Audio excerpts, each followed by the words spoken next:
slack for the spiders.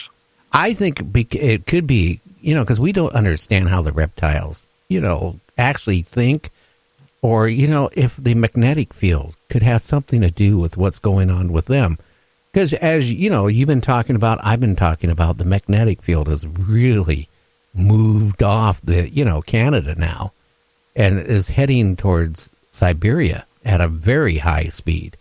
It's not a matter of inches anymore. It's a matter of huge amount of miles every year. It's scary. But, maybe it's causing, because like honeybees, now they figure honeybees, for example, are going out of their hive and they get lost. Birds are not migrating the way they're supposed to be.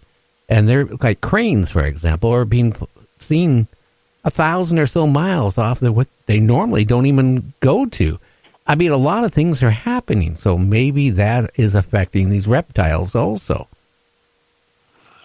Yeah, you bring a good point. Absolutely. And it is the magnetic north is moving. I think it's moved 34 miles within the last year. Now, it's supposed to slow down a little bit, but who knows? It's moving so much that they have to recalibrate their, the GPS thing. So, yeah, it's moving fast. So it does have an effect. And just like the one story I did about the Mothman, they think that one snowbill crane, because it's flying in places it's never been before, Gary. And we've talked about that, about some of these big birds are appearing where they've never been before. And that they can be a surprise to people. Yeah, they think they're, from the land of the lost, like they're dinosaurs and pterodactyls and all that stuff. You know what is really going on, too? You have to realize, aircraft, for example, commercial aircraft, every time they go to take off, they have to adjust for the magnetic field. Otherwise, they're not going to hit the airfield, the airport. When they go to land, they'll be way off.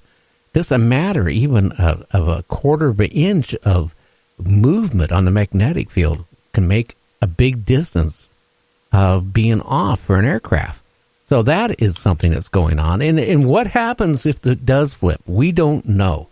I've been reading a lot this weekend. Some scientists say, well, you know what? All the satellites are going to not function. The bank, you won't be able to take money out of the bank. Everything is going to malfunction. Your GPS isn't going to work. Nothing's going to work. Then we got another group of scientists that are coming back and saying, we don't know what's going to happen. It could trigger off the super volcanoes. It could cause 800-mile-an-hour winds. It could do a lot of damage, basically wiping humans off the earth. We don't know. Because you know what? Humans haven't lived during the last flip. 100,000 years maybe we've been around, but for being civilized, not even near that. But I do know that the supervolcano you speak of, it, I know the one there in the central part of the United States, it last went off, I think, 400,000 or 500,000 years ago, and it's well overdue to go off again. And yeah, if this stuff happens, even if the volcano doesn't go off, with all these other things, if it flips and it shuts down where you can't get any banking, no satellites, that will create all kinds of chaos and shut the country down, I assure you. Oh, yeah. And again, we don't know what's going to happen. So, I mean, we can just sit here and just hope for the best. That's all we can do. We can't stop it. If it happens, it happens. Can it continue going slow? Because a lot of scientists says it'll go slow, and then speed up a little bit, and then it'll make the flip. It's like that. It could happen right now while we're talking. It could happen during the show, or it could happen a year from now, or 10 years from now. But we do know it's going to happen. So we'll have to see what happens when it happens. Also, the volcano in Yellowstone, according to NASA, that the magma underground has traveled a couple states worth. The molten that is really, really scary. That is scary. It's too bad that they couldn't come up with a way to, to drill some pressure to let some of that off so it doesn't build up and just blow. But I know that it's just way too big, too massive a project to even think about tackling. I don't think you could do that. What you probably would do is set it off. Yeah, I think you're because right. It's not just one area. It's a whole area. It's huge. And if the molten lava has now traveled underground, like a river, hundreds of miles away, I should say, it's gonna happen. So when it happens again, we can sit back here. Maybe it won't happen in my lifetime or your lifetime, or it could happen tonight in the middle. We don't know. We'll find out. Just like Mount St. Helens, it didn't give much warning, and when it went, and some of these volcanoes don't give much warning. They know that it could erupt at any time, but not, like, hey, we know for sure it's going to go off tomorrow at 4:00. We just don't have that technology yet. They're trying to develop it. They're trying to predict, but they still can't predict the time. They can predict that we know it's going to happen very shortly.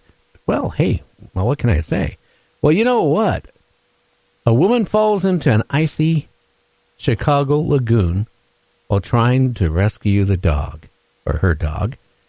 Well, now the firefighters are trying to rescue her and the dog. Thank God both ended up safe. Yeah, thank God. That's the thing with, another thing with this climate change and the weather being off the way it is, places that used to freeze over, like I knew Chicago, a lot of the areas, the water would freeze over in a lot of rivers and streams and ponds, but now they're not freezing over, or they're not freezing over as thick. So there's a lot more people I've found that seems to be falling through the ice, and animals too. Oh, yeah. That's what's scary. And you know what?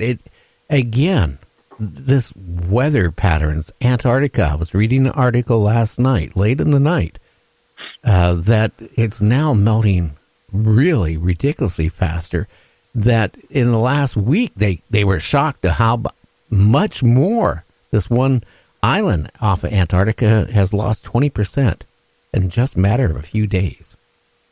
Yeah, that's the one I just reported on the news. And if they had a before and after satellite picture of it, it's incredible, Gary, how much ice and snow had melted from that island. It was incredible.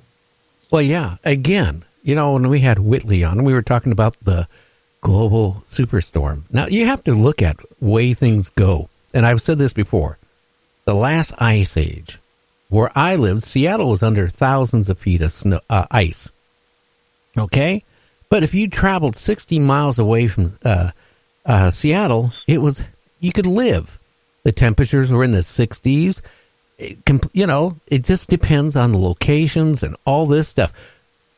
That's the scary part. We don't know what's going to happen. I mean, I don't know if we're going to go into an ice age, or if we're going to go into, remember the dinosaurs? They figured out part of them froze to death and part of them went into a cremation effect.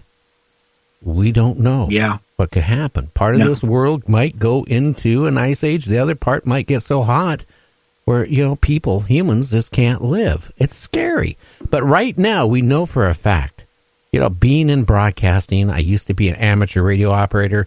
I was dependent on for the sunspot activity. The more sunspot activity there was, the more I could talk around the world, because my signal would bounce up in the ionosphere and bounce back, hundreds of miles away or thousands of miles away. When the sun isn't having much sunspot activity, then you can't do that. It's called skip. You can't talk long distances. And it's been really bad the last couple of years. Now the sun has gone into, or is going into, what they call a dormant stage, where it's going to be very little sunspot activity. Now that sunspot activity is like you got a fire going in your fireplace, right? You throw a log into it, and now you got that log burning and you got more heat. Well, what happens when the sunspot activity ceases or almost stops, the temperatures will start dropping down because the sun isn't putting out the energy that it normally does. So the earth won't be heated as much. Now, we got one thing going for us. All this pollution, it's holding our methane gas, mainly, holding our temperature in. So that might keep us from going into an ice age, at least for a while. Isn't that ironic? Jeez. But I know what you're talking about those sunspots and the skipping from the ions. I remember ionic sphere. Ionic sphere. And my dad used to talk to people in Europe and all over the place on those CBs and stuff. We would bounce off like you're talking about. And nowadays, I don't know if you can even get close to what it used to be then. But no, I guess all we can do is just live our life. No, there's no sunspot activity. You're lucky you get a couple miles. That's how bad it is. Again, now, if we didn't have all this methane gas trapped and all this stuff going, I think we would be instead of heating like we are right now, it'd be in the opposite. In other words, like right now, England is having one of their colder winters than many, many years. And so is, France and Germany and Russia. Could you imagine if we wouldn't have had that methane gas, they probably would be in a mini ice age going on right now. But because of the methane gas, that has done wonders. Actually, it's helped save the Earth. But the sun has been acting really screwy. Okay, they normally can predict when the sun is going to come out of the dormant stage and start producing all these sunspots and flares and all this stuff. Well, it's not been very accurate lately, and it hasn't been doing what it normally does. Now, I'm not saying the sun's going to quit working tomorrow, because it's not. But I'm just saying we don't know the pattern of the sun, because we haven't had that much experience tracking what the sun does. Because going back 100 years ago, they didn't know about a lot of this stuff. No, they sure didn't. And you speak about the UK. Look at that storm they had, Dennis. That was the second worst storm, strongest storm in their history since they started being able to record. And that was just, a week or two ago. So and that's a prelude to what else may come. Well, I know yesterday, down at the harbor in beautiful Gig Harbor, Washington, we had a storm. It was, it knocked a lot of trees down. It temporarily closed a lot of roads around the area because these big trees fell because we've been raining and raining and raining for the last couple months. Almost virtually every day we were downpouring in rain. Well, the night before this storm came, we had hail, heavy rain, and then the winds came. And I'll tell you what, yesterday, I want to thank the people at our power company. Our power went out yesterday about 8-9 times. They got it up, and guess what? It would go right back out because of the wind. And I tell you, it's scary. We can't live without power. The first thing I started thinking is, I remember back, 15, 16 years ago when I came down and bought the property and moved in. We had a power outage that lasted like 13 days. Oh, wow. Yeah, so, and then what was really bad is we bought a half cow and had it in the freezer. Not, all cut up and wrapped and all that. And guess what? That was the end of that. Yeah, and again, the weather is so off. Here in my little compound in Dover, Ohio, it was 52 degrees today, and here it is at the end of February. It should be like 20 degrees, and tomorrow it'd be 40, and yesterday it was 40. So the weather pattern where I'm living in the Midwest is way off. It's off everywhere. That's the scary part. I mean, last year in April, we had 90-something degrees. This past summer, a part of Alaska had 90s, I think it hit 97 degrees, where they never reached more than 40. That is really crazy. Antarctica, almost 7 degrees, 69-point-some degrees here 2 weeks ago.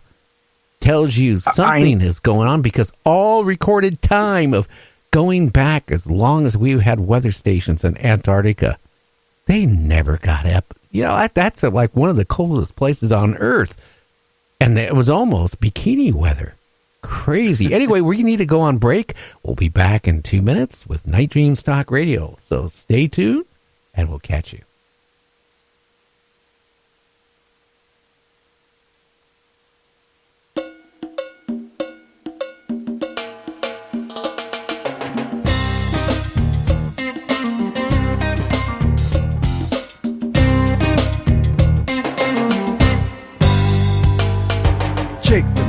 Was a biker, and he drove his motorcycle that fast. He drove a big chop hog with a gang colors jacket, and he ran down citizens for laughs. He had an old lady named Petula, packed an automatic 45 gun. They had just come up from California, where they shot 6 cops for fun. Jake thought he was the best